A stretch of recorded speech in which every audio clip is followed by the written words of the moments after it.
Dalam konteks pembicaraan sehari-hari, terutama di dalam pembicaraan saya bersama para klien, seringkali muncul konotasi negatif yang menyertai kata trauma.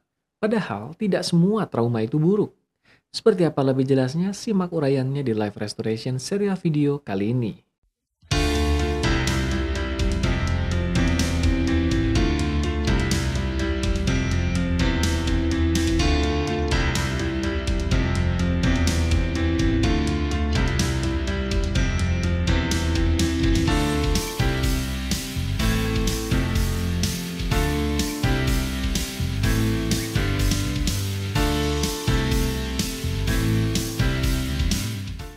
Halo para sahabat sekalian, dimanapun Anda berada, kembali berjumpa di akhir minggu kali ini di live restoration serial video seperti biasa bersama saya Agus Kanalendra. Sebagaimana kita sudah terbiasa menjalaninya, begitu juga di episode kali ini sudah ada sebuah tema yang akan kita kupas, di mana tema ini lagi-lagi diangkat dari sebuah pembicaraan yang saya alami bersama para klien di ruang praktek coaching, konseling, dan terapi saya di Bandung. Pembicaraan itu kurang lebih berkembang dari sebuah pertanyaan yang berbunyi bagaimana menghindarkan anak dari trauma atau bagaimana menghindarkan diri kita dari terjadinya trauma. Pertanyaan itu seolah menyiratkan bahwa trauma adalah hal yang berkonotasi negatif dan harus dihindari. Padahal tidak semua trauma itu buruk. Itulah alasan saya mengangkat tema ini di episode kali ini. Seperti biasa juga, tidak lupa saya mengajak Anda untuk subscribe YouTube channel ini, Agus Kanalendra, kalau Anda belum subscribe. Termasuk juga aktifkan lonceng notifikasi. Ketika nanti saya mengunggah berbagai konten inspiratif terbaru, besar harapan Anda menjadi salah satu dari mereka yang pertama kali mendapatkan informasinya seiring dengan Anda mengaktifkan lonceng notifikasi. Seperti saya katakan di awal tadi, trauma menjadi satu kata yang seolah memiliki berbagai konotasi negatif yang menyertainya sehingga ia harus dihindari. Tapi saya juga tadi mengatakan bahwa tidak semua trauma itu buruk. Bagaimana bisa begitu? Untuk memahaminya, tentu pertama-tama perlu kita definisikan dulu apa yang dimaksud dengan trauma di dalam bahasan kita kali ini. Sebelumnya perlu saya ingatkan dulu bahwa ada banyak sudut pandang yang menyoroti trauma ini dengan definisinya masing-masing. Saya tidak mengatakan bahwa apa yang saya bahas di sini menjadi sebuah definisi yang paling benar, tapi paling tidak itulah sudut pandang yang saya gunakan untuk menyoroti fenomena dari trauma ini. Dengan sudut pandang ini juga, akhirnya terlontarlah sebuah definisi bahwa tidak semua trauma itu buruk. Jadi sekali lagi, apa definisi dari trauma? Saya menyukai sebuah definisi yang diungkapkan oleh seorang pakar trauma yang bernama Dr. Gabor Mate, di mana ia mengungkapkan atau mendefinisikan trauma sebagai trauma adalah apa yang terjadi di dalam diri kamu. Trauma bukan yang terjadi padamu, melainkan apa yang terjadi di dalam dirimu sebagai reaksi atas apa yang terjadi padamu. Menarik bukan? Artinya trauma bukanlah sebatas sebuah peristiwa yang terjadi pada kita, melainkan sebuah reaksi atas peristiwa yang terjadi tersebut. Sebut saja mereka yang mengalami kecelakaan ketika sedang berkendara misalnya. Bayangkan seseorang sedang berkendara dan kemudian mengalami kecelakaan yang hampir merenggut nyawanya. Di sepersekian detik kecelakaan itu terbersitlah berbagai pemikiran yang menakutkan tentang apa yang mungkin terjadi kalau ia sampai kehilangan nyawanya. Dan demikianlah setelah kejadian itu orang ini jadi takut untuk kemudian berkendara lagi. Dengan kata lain, dari kejadian itu ia mengembangkan sebuah reaksi yang membatasi dirinya yang membuatnya enggan atau kapok untuk mengulang peristiwa yang sama. Bukan hanya dalam kecelakaan saja, bisa kita amati trauma juga terjadi di berbagai aspek. Ada yang di aspek hubungan misalnya.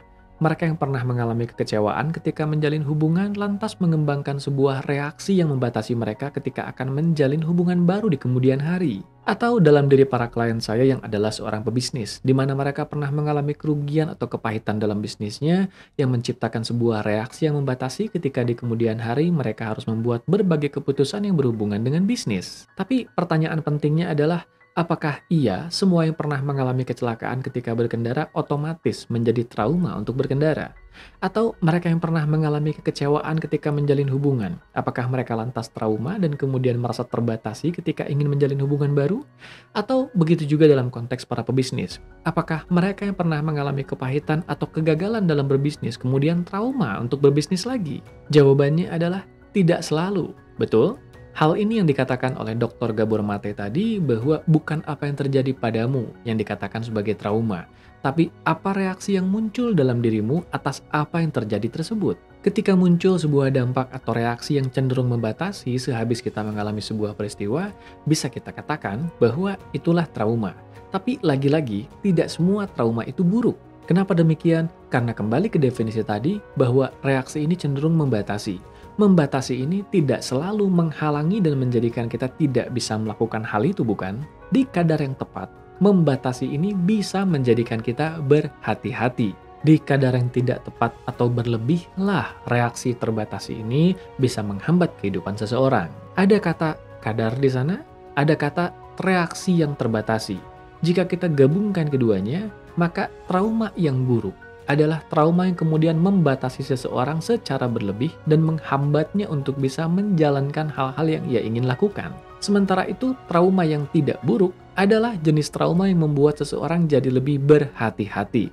Berhati-hati ini membuat ia lebih terbatasi, betul, tetapi bukan batasan yang buruk, karena menjadikan ia berwaspada. Itu yang saya katakan tadi, tidak semua trauma itu pasti buruk adanya. Tergantung reaksi terbatasi yang muncul sebagai trauma ini seberapa jauh ia menghambat hidup kita. Berikutnya, lagi-lagi di kadar yang tepat, trauma juga menjadi salah satu cara untuk melatih daya tahan psikis seseorang atau ketahanan mental seseorang. Sekali lagi, trauma adalah reaksi yang muncul dalam diri seseorang atas apa yang terjadi pada dirinya di mana reaksi ini cenderung membatasi. Hal ini tentu menimbulkan ketidaknyamanan. Iya, akan tetapi ketika orang-orang yang merasakan hal ini bisa mengatasi hal tersebut dengan upayanya sendiri, bisa berdamai dengan batasan-batasan itu dan bisa menembusnya dan menciptakan batasan baru, maka saat itu ia sedang melatih daya tahan mentalnya menjadi lebih kuat dari sebelumnya.